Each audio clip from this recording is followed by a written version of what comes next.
In today's world, wealth is loud. It shows up in designer logos, luxury cars, first-class flights, perfect vacations posted online. We scroll, and we absorb the message without realizing it. Money looks expensive, so we're trained to associate wealth with visibility. If someone looks successful, we assume they are. If they don't, we assume they're not. But here's the truth most people don't realize until much later in life. Looking rich and being rich are not the same thing. In fact, they often move in opposite directions. Looking rich focuses on spending. Being rich focuses on keeping and growing. And the gap between those two mindsets quietly decides who builds wealth and who doesn't. Most people don't overspend because they're irresponsible. They overspend because they're responding to pressure.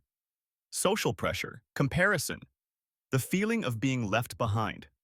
When everyone around you looks like they're winning, it creates anxiety, and spending becomes a way to relieve that anxiety.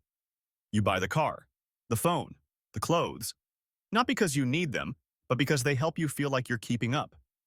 But financially, those choices have consequences. Money spent on appearances doesn't work for you. It doesn't earn. It doesn't compound. It doesn't protect you. It just disappears. Real wealth behaves differently. Real wealth is quiet. It's money you don't see. Money sitting in accounts, assets, and investments. It doesn't impress strangers. It doesn't get likes, but it buys freedom. Freedom from debt. Freedom from stress. Freedom to make choices without panic. This is where psychology matters. People who focus on looking rich are playing a short-term emotional game. They optimize for validation, for status, for how things feel right now. People who build real wealth play a long-term financial game. They delay gratification. They tolerate being underestimated. They choose boring decisions over exciting ones. And boring is powerful. Boring doesn't drain your cash. Boring doesn't inflate your lifestyle. Boring leaves room for growth. This doesn't mean wealthy people never spend. They do. But the order matters. They invest first. They build buffers. They create margin. Then they spend what's left, without stress. People who look rich reverse that order. They spend first, then hope what's left will be enough. Over time, that difference compounds. Two people can earn the same income. One looks wealthy for years, but stays fragile. The other looks average and becomes financially untouchable. This isn't about judging lifestyles. It's about understanding the trade-off. Every dollar used to impress is a dollar that can't protect your future. And the most dangerous part? Social media makes it feel normal. You see the highlight reel, not the debt, not the stress, not the pressure. So people copy the appearance without seeing the cost. Real wealth isn't loud. It doesn't need to be. Because when money is actually working for you, you don't need it to prove anything. And once you understand the difference between looking rich and being rich, you stop chasing images and start building something that lasts. Part 1. Looking rich is about signals. Looking rich is not really about wealth. It's about signals. Signals that say, I'm successful, I belong here, I've made it, even when nothing else is confirmed yet. Most people don't realize they're sending these signals. They think they're just buying clothes they like, driving a certain car because it feels motivating, or upgrading their lifestyle because it seems like the natural next step. But beneath the surface, something else is happening. Looking rich is performative. It's a public display meant to communicate status, progress, and security to the outside world. And signals come with a cost. The cost isn't just money, it's pressure. Once you send a signal, you feel the need to maintain it. You can't suddenly dress down without feeling like you're stepping backward. You can't downgrade without explaining. You can't pause spending without feeling exposed. Clothes depreciate the moment you wear them. Cars lose value the second they're driven off the lot. Trends don't just fade, they expire. What felt impressive last year quietly becomes invisible this year. So maintaining the image requires constant renewal. New clothes to replace old ones. Upgrades to keep pace. Small lifestyle changes that add up over time. This is why looking rich behaves like a subscription. You don't pay once, you pay repeatedly. Every month, every season, every time the environment around you shifts and raises the bar. And the dangerous part isn't the spending itself, it's the direction of the spending. Money that could have created leverage gets used to protect appearance. Money that could have bought time gets used to buy validation. Money that could have reduced stress gets used to avoid feeling out of place. Most people don't overspend because they're irresponsible.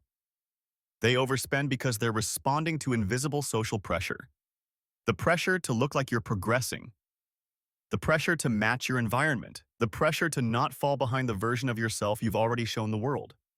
The irony is that the more you spend to look rich, the more dependent you become on future income to sustain the image.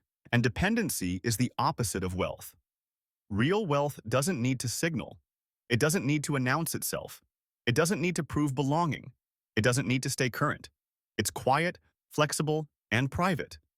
It prioritizes freedom over appearance. This doesn't mean wealthy people never buy nice things. It means they buy them from a position of surplus, not pressure. From choice, not obligation. From indifference, not insecurity. The moment you stop trying to look rich, something subtle happens. Spending slows down. Decisions get calmer. And money starts moving in directions that actually improve your future instead of just protecting your image. Looking rich keeps you busy. Building wealth makes you patient. And patience is something no signal can fake. Part 2. Being rich about control. Most people think being rich is about visibility. Big houses, nice cars, expensive clothes, things that signal success to other people. But real wealth doesn't start with what's visible. It starts with what's controlled. Being rich isn't about what people see. It's about what you don't have to deal with. Control over your time. Waking up without an alarm. Choosing when you work and when you don't. Not needing permission to take a day off. That kind of freedom doesn't look impressive online, but it changes how your life feels every single day. Control over decisions. Not being forced into choices because of money pressure. Not saying yes because you're afraid to say no. Not staying in situations that drain you because you can't afford to leave. When money isn't tight, your decisions get cleaner. You choose based on alignment, not desperation. Control over stress. Most stress isn't emotional, it's financial. Deadlines you can't miss, bills that can't wait, jobs you can't walk away from. Wealth removes that background noise. Not by making life perfect, but by giving you room to breathe. Then there's control over options. Options are quiet power. The option to walk away. The option to wait. The option to say, this isn't right for me. People who don't have options often look busy. People who do have options look calm. That calm is what most people mistake for confidence. Rich people don't rush. They don't panic. They don't need to convince anyone. Because they're not performing. They're not trying to look rich. They're trying to stay in control. That's why truly wealthy people rarely feel the need to explain themselves. They don't need validation. They don't need attention. They don't need approval. Their wealth works quietly in the background. While others chase appearances, they protect leverage. They build systems that buy back time. They structure income that doesn't require constant presence. They make decisions once and benefit repeatedly. None of this is loud. It doesn't come with applause. It doesn't show up immediately. But over time, it compounds into a life that feels stable, flexible, and calm. That's real richness. Not the ability to spend freely, but the ability to choose freely. And the biggest difference between looking rich and being rich is control. Looking rich is about display. Being rich is about freedom. One gets attention, the other gets peace. And the people who understand that stop chasing symbols and start building control. Because in the end, the richest person in the room isn't the loudest one. It's the one who can walk away without explaining why. Part 3. Cash flow versus cash display. A lot of people look rich. Nice car, good clothes, expensive dinners. From the outside, it feels convincing. But what you see is often cash display, not cash flow. Cash display is about appearance. It's money spent to be seen, to signal success, to feel ahead. The problem is, Most of that money isn't actually owned. It's borrowed from the future. People who look rich often spend tomorrow's money today. They finance the car, they lease the lifestyle, they split payments into smaller pieces so it feels manageable. The monthly number looks harmless, but the total cost is heavy. Status is expensive when you don't own it. You pay interest, you pay fees, you pay pressure. Because once you build a look, you have to maintain it. That's what cash display really is, a recurring expense, a subscription to validation. Miss one payment and the image starts to crack. People who are actually rich think differently. They don't ask, how does this look? They ask, what does this produce? Cash flow is quiet. It's income that repeats. Money that arrives whether you're visible or not. Systems that keep working when no one is watching. It doesn't get applause, but it creates stability. Rich people protect cash flow because it creates options. Options to wait, options to walk away, options to say no. Cash flow reduces stress, not just expenses. That's why wealthy people often look unimpressive. No rush to upgrade, no urgency to prove anything. No need to explain their choices. Their money is busy working, not performing. Cash display drains the future. Cash flow builds it. One makes you dependent on appearances. The other makes you independent of opinions. The danger of cash display is that it feels like progress. Your life looks better. People react differently. You feel ahead. But underneath, your margin gets thinner. One missed paycheck, one unexpected bill, one slowdown, and the entire image feels fragile. Cash flow doesn't feel exciting at first. It grows slowly. It's boring. It requires patience. But over time, it compounds, and eventually, it replaces the need to perform. The real shift happens when you stop asking, how do I look successful? And start asking, how do I stay solvent? Looking rich is loud. Being rich is stable. One impresses others. The other protects you. Part 4. Debt plays different roles. Debt gets talked about like it's one thing. Good or bad. Smart or reckless. But in real life, debt plays different roles, depending on why you use it. For most people, debt is about appearance. It's used to look ahead of where they actually are. Luxury cars they couldn't pay for in cash. Houses stretched to the limit. Expensive habits funded by future income. The goal isn't growth, it's impression. Debt becomes a shortcut to status. You borrow the lifestyle first and hope your income catches up later. Sometimes it does. Most of the time, it doesn't. So the pressure increases. You can't slow down. You can't take risks. You can't step away. Because the bills don't care how tired you are. That's how debt quietly becomes a leash. Not because debt is evil, but because it was used for attention instead of leverage. Rich people don't avoid debt. They avoid performative debt. They borrow with a different goal. Not to look rich, but to build systems that produce cash. They use debt to acquire assets, assets that pay for themselves, assets that continue working when they don't. The debt isn't the focus, the return is. If the borrowed money doesn't increase future income, it's a liability, no matter how nice it looks. That's the difference most people miss. A luxury car may feel like progress, but it only moves you physically. An income-producing asset moves you financially. One drains future cash, the other expands it. Same tool, opposite direction. This is why rich people seem comfortable with debt while others feel trapped by it. It's not because they're smarter, it's because they're patient. They're willing to delay applause for long-term control. They don't need debt to impress anyone. They use it to create distance between effort and income. To buy time, to buy flexibility, to buy options. And when debt no longer serves that purpose, they walk away from it. The mistake isn't using debt. The mistake is using debt to feel successful instead of to become secure. Because attention fades, assets remain, and the same debt that props up an image can quietly destroy a future. Debt isn't the enemy. Using it to look rich is. Part 5. Looking rich feels rewarding now. Looking rich feels good immediately. There's no waiting, no uncertainty. You buy something expensive and the reaction is instant. People notice, they comment, they assume success. You get likes, compliments, social proof. It feels like progress even when nothing actually changed. That's the power of looking rich. It gives feedback right now. And the human brain loves that. We're wired for immediate rewards, for signals that say, you're doing well. So when you post the car, the trip, the upgrade, your nervous system responds.